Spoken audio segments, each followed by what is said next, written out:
Hi everybody, and welcome to Two at the First for today, October the 24th, 2022. I'm Ryan Balaji. Good to have you here with us. Hope you had a great weekend. We are presented by our friends at French Lick Resort in French Lick, Indiana. Two stories for you today, as the name of the show implies.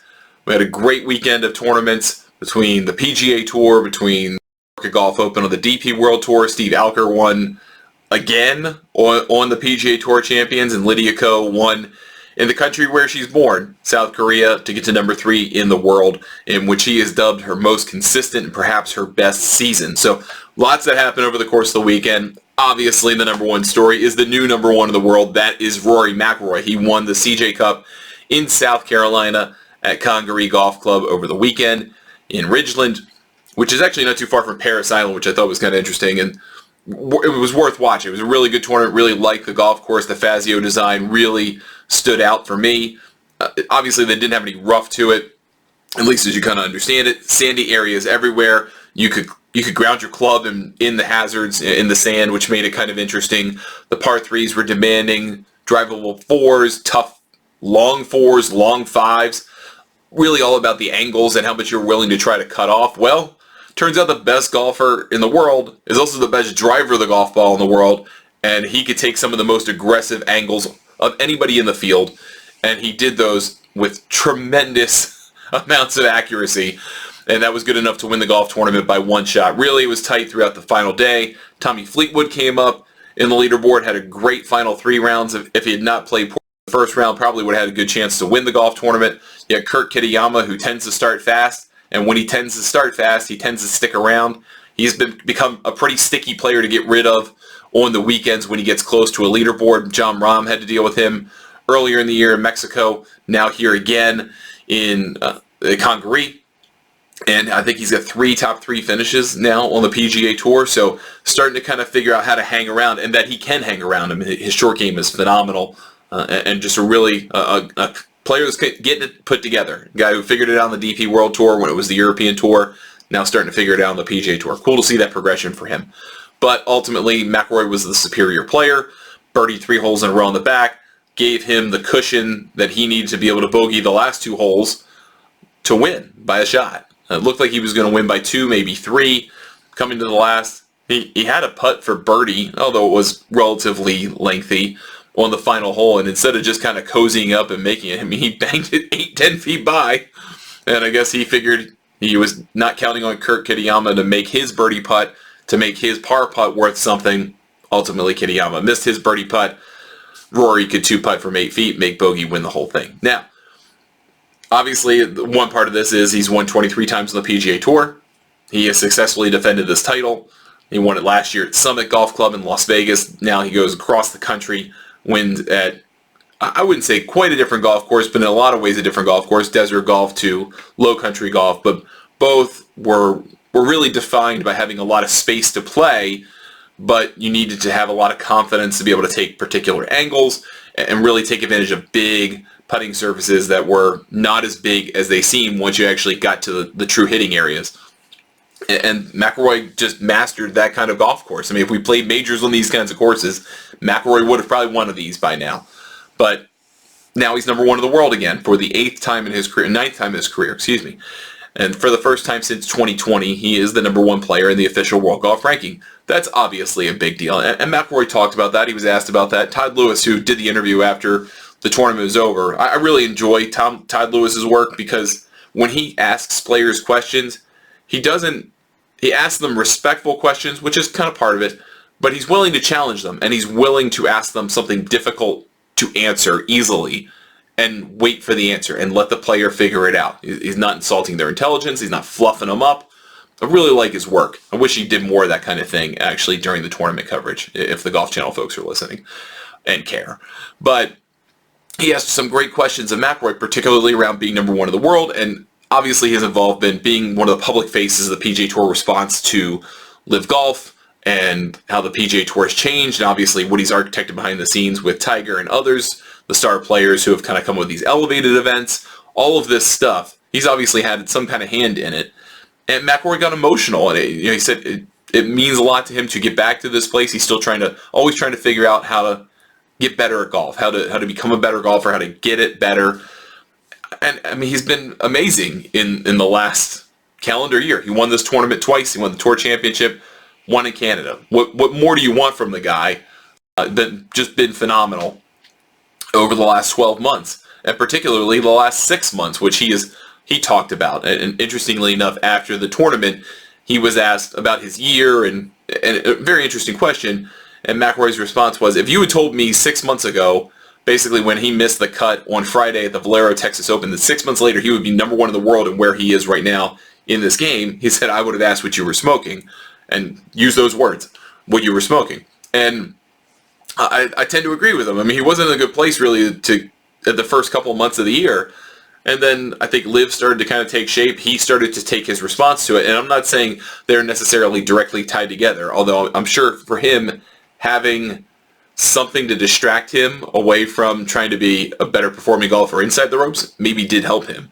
Maybe it either fired him up or made him want to prove a point, or maybe it just took his mind off of that and allowed him to focus on that and just let himself be the best driver of the golf ball on the planet and put together the other kind of semi-missing pieces, or the pieces that go missing at times. But one really interesting thing I thought came up in the analysis of this from up, and that is 7 or 8 miles per hour faster with his ball speed than he was even.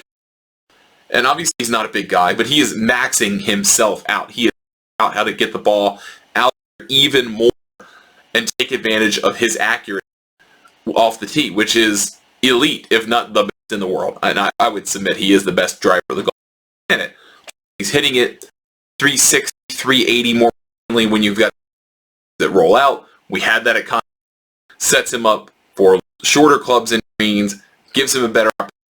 I mean, that is power golf. That is exactly what he's trying to do, and to max it out to get the most out of it. Is that always going to work in a major championship? No.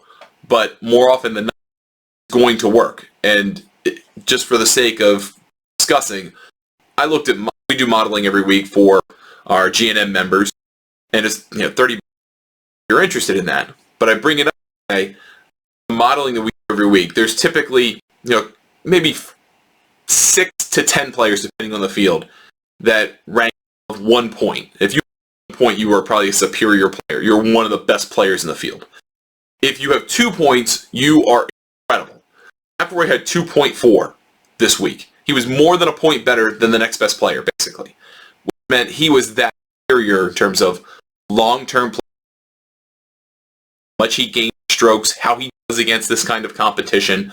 He is an incredibly consistent performer. That doesn't necessarily mean he wins all the time, but he is incredibly consistent in beating the field, and that piles up over time.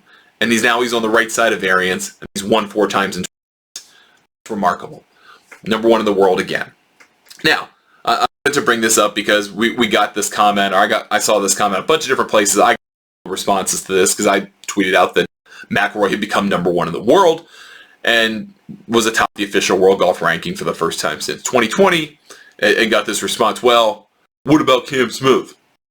Will Cam Smith be number 1 in the world? He should be number 1 in the world. I saw some of those responses to other outlets' tweets about McIlroy's world ranking accomplishment, all that stuff. And let's get straight. Cam Smith's a great player, right? Tremendous year, won the Players, won the Open, won the Century Tournament of Champions. He did a LIV event, so he's got 4 wins this year. I mean, he's got plenty to talk about on his resume for a great year, right? However, if you look at McIlroy and Cam Smith since the end of the FedEx Cup playoffs, so when Cam Smith went to LIV and started playing there, you have McIlroy, who's played approximately the same number of events. He played a couple times on the DP World Tour this week, so he's done pretty well for himself. Won the event, the CJ, almost got there at the BMW, solid in the Italian, which he also played, solid in the Dunhill Links Championship. For that span, since the end of the Tour Championship, he gained or earned 80 official golf ranking points. If, obviously Cam Smith is earned none because LIV doesn't get world ranking points. But even if he did, he's played in. Look at his finishes other than his winner. He finished 5th in his first event in Boston, something like 42nd and the other in 22nd or 23rd in the most recent one in Saudi Arabia. So 2 good finishes, 2 not so good finishes. And even if you just took at face value official world golf ranking points that would be coming his way, if the OWGR said tomorrow we'll retrofit and retroactively give you the points for the events that you've already had, and just on that basis alone, then he would have approximately earned between 27 and 30 world ranking points. He'd still be where he is. He'd be number 2, number 3 in the world. Probably be number 2 because Scotty Scheffler has only played once this fall, and that was at the CJ Cup, and don't really expect to see him again until the Hero World Challenge, and that's the end of the year. So that's the extent of it, right? It's not a bias thing here. Objectively, if this is the way the system was to be set up with LIV getting points, McIlroy would still assume the number 1 spot in the world this week. And Cam Smith could be 2 or 3, but that's really the extent of it. And that doesn't mean that that's the argument for LIV to have points or not have points. That's a totally separate conversation. But if you want to try to make the argument that Cam Smith would be number 1 in the world were he getting world ranking points, and the official world golf ranking did give LIV events a full complement of points, not 3/4 points because it's 54 holes, not some kind of penalty because of the shotgun start nature of the tournament, whatever it is. If they were just getting full, complete points, as though these were 72-hole events with full fields and a cut, yeah, it still wouldn't be enough. So Rory McIlroy is the number 1 player in the world. Does that mean he's the best player in the world? I think so right now. Yeah, right now he is. Was he the best player of 2022? I think Cam Smith was. And so you can have that argument, but from a technical perspective, you're going to hear from LIV folks who go, the world ranking's bias, it's for the woke, or official woke golf ranking, whatever they call it. But even if they were playing ball by the system, Rory McIlroy would still be the top player in the world. So just keep that in mind. If you're a fan of his and you're happy about that, there's no asterisk to be included. If you're not a fan of his, I can't help you. But at least you kind of know the reality of it. So I thought that was pretty interesting. Something that, I'm sorry for recording late today, by the way. Getting ready for GNN Radio launching and just kind of got sidetracked with some things. But the benefit of that, it always seems to be, is when I miss when I want to record, is that something comes up that's kind of interesting, and we could talk about that, and that's the second story instead of whatever I was originally going to talk about. So the second story for today's show is something that Brentley Romine just put out, or at least shared on Twitter, and Brentley does a great job with collegiate golf and keeps his eye on the amateur golf scene, and obviously he covers other things, but that's where his roots are, and he has some sources there, and really has a good idea of what's going on there. So he reports, or at least Golf Channel Digital reports, I assume this is Brentley's work, but reports that more changes could be coming to PGA Tour University, which is the PGA Tour's plan to offer access to top collegiate golfers once they turn pro. So basically, if you're in the top 5 of PGA Tour U, as they call it, you would get some starts on the PGA Tour, but more importantly, you would get status on the Korn Ferry Tour. And with LIV coming along, you have Eugenio Chacarra, who decided he would leave college, turn pro, and start with LIV. Well, you had the same thing with James Piot as well. He could have just gone back to Arizona State, but wound up turning pro. So there's another kind of high, well thought of amateur in that category, even if maybe they don't have the same type of resume. Nonetheless, still an amateur name, turning pro, that you would hope would someday go to the PGA Tour in the alternate universe where LIV doesn't exist.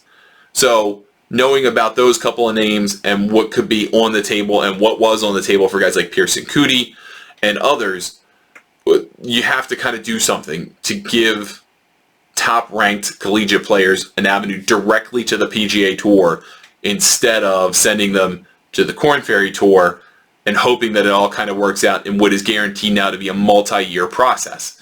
So with that in mind, there has been a proposal, 2 of them, sent to the PGA Tour's policy board looking for approval. One proposal would see the number 1 player in the PGA Tour University ranking at the conclusion of the NCAA Championship earn a PGA Tour card, then and there. The other proposal would offer tour status after Nationals, so the NCAA Championship, to underclassmen who met certain elite benchmarks at the amateur and collegiate levels. The policy board, according to this report, is set to review those two proposals early next month. If they are approved, they would go into effect immediately, meaning next season after the NCAAs, you could have a player awarded PGA Tour status on the spot, which would be huge. It would be a great thing for the NCAA Championship, whose stature has obviously increased in recent years. Not only the team championship, which airs on Golf Channel, but the individual championship could have a whole lot of bearing on who gets a PGA Tour card. It almost turns into a mini Q school, which I think is really interesting. And then you can have maybe a furthering of that, and I tweeted about this. I think there should be a furthering of this if this is approved by the policy board, which, by the way, is an absolute no-brainer. This will be approved. But after it's approved, then maybe you kind of see how it goes for the first year, and maybe you decide, okay, well, that went really well, or the standard of golf got even better, or whatever metrics you need to decide whether this is a success, other than did the person who got the card keep their card? Because I think that's unfair. You can't create a scenario where, like, all right, we're going to give the best collegiate player a card. Uh-oh, they stunk it up. We got to take that back. We can't do that. That's not it, because that also happens all the time on the Korn Ferry Tour. I mean, obviously they have awarded more cards over time, and that's because the data bears it out. That if you compete over the length of a season, you can identify the best players and the ones most likely to succeed at the next level, and they can succeed in the long haul. Now, yeah, do a lot of players go from the Korn Ferry Tour graduation ceremony right back there onto the Korn Ferry Tour or the Korn Ferry Tour finals a season later? All the time. Happens frequently. But in this scenario, you're only going to have one player. So with that one player, you need to be able to give that system time. You need to give it 3 or 4 years to figure out whether this is actually doing it. I think it'll work. And I think you're going to see some success stories there. But what I would like to see, and I tweeted this out, I would like to see players maybe 2 through 5 in this ranking at the end of the NCAAs get some kind of middling status. Not a full tour card, or maybe you can call it a card, partial status. Give them basically the equivalent of the people that go into the reshuffle. The people who finished 126 to 150 on the points list for the prior season, the people who got through the Korn Ferry Tour finals, regained status or got status that way. Those types of things, especially because the Korn Ferry Tour finals as we know it, is going away. So that segment of player is going away. Instead, it's going to be replaced by 30 people from the Korn Ferry Tour regular season, and it's going to be replaced by 10 people from the DP World Tour who are going to get status if they want it, and by the handful of people who go through Korn Ferry Tour Q School and earn PGA Tour status that way. So that's the redistribution of those 50 PGA Tour cards. You still have some room there, I think, to offer status to those up-and-coming players out of the collegiate system. Again, even if it's just partial status for just a few months. Maybe you create a special category for them. I don't know. But you have to kind of give them an opportunity, I think. And that's where golf is going. With this, you've got this feeder system, right? You've got collegiate golf. You've got the Korn Ferry Tour. In between those, you have PGA Tour Latino America and PGA Tour Canada. If the PGA Tour wants to continue to build that pipeline out, fine. But you're going to have to throw more money at the purses for Latino America and Canada, because now you have the Asian Tour as a viable option for these guys, because they've got LIV money there. And those LIV events are going to be worth between $1 and $3 million starting next year. So that means if you are a player who doesn't have PGA Tour status, you can go get an Asian Tour card without playing LIV and getting blackballed, and then come back to the PGA Tour if you get through the Q School. Or if you have enough money saved up to play Korn Ferry Tour and go through that way. Or have enough money saved up to try to get through PGA Tour Latino America and PGA Tour Canada. They're going to have to think through parts of that. But in the meantime, if you could take your best players from the collegiate system and say, you have PGA Tour status right out of school, here it is, go get them, you're going to head off probably a lot of these potential signings to LIV for as long as it lasts, whether it's 20 years, 2 more years, or somewhere in between. This is a smart move. This was a no-brainer, and it was something the PGA Tour had to do. I'm glad that they are doing it. Now, if we did this today, who would be number 1 in the ranking? Well, it's Texas Tech senior Ludwig Aberg, Aberg, and he's the number 2 ranked player in the World Amateur Golf ranking. So you would be taking basically the best amateur in the world, and you would be giving them PGA Tour status at the end of the NCAAs. That sounds really, really good. Another change that is talked about in this report that's interesting is something called PGA Tour Accelerated, and that would benefit a superstar amateur who achieves high marks in several areas, including amateur wins, PGA Tour in major performance, collegiate awards, and their career best world amateur golf ranking position. This memo that identifies these proposals said that only 3 players since 2010 would have satisfied that particular criteria. So maybe you could create a scenario where you have like this incredible amateur who accomplished everything and maybe just kind of let off the gas a little bit to prepare for their pro career or whatever. You could get that player right onto the PGA Tour. Great idea, must do.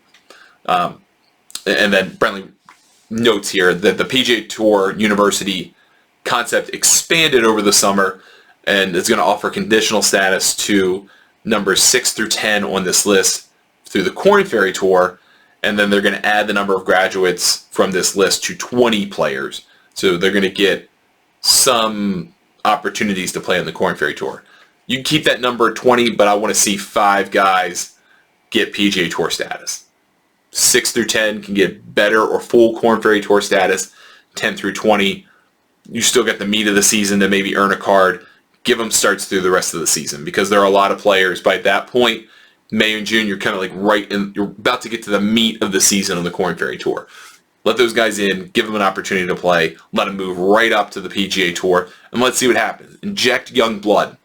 With all of these changes the PGA Tour is making in terms of elevated events and access to tournaments, the main driver here is to keep the best players on your tour, 1, and 2, get fresh blood in there. Make it competitive so that only the best players qualify for the playoffs. Make it must watch.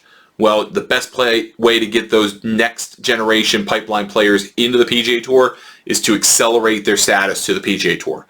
And if you can continue to do that through PGA Tour University and the Korn Ferry Tour, I think you've got a system that's really formidable. That's going to do it for us today on 2 at the First. Thank you so much for watching or listening to the show. You can watch us on YouTube or golfnewsnet.com. We appreciate it. Thank you for checking us out. If you listen to us through a podcast service, please give us a 5-star on the review. Helps us reach more people. We'll be back tomorrow with another episode of 2 Off the First. Have a good one, and we'll see you then.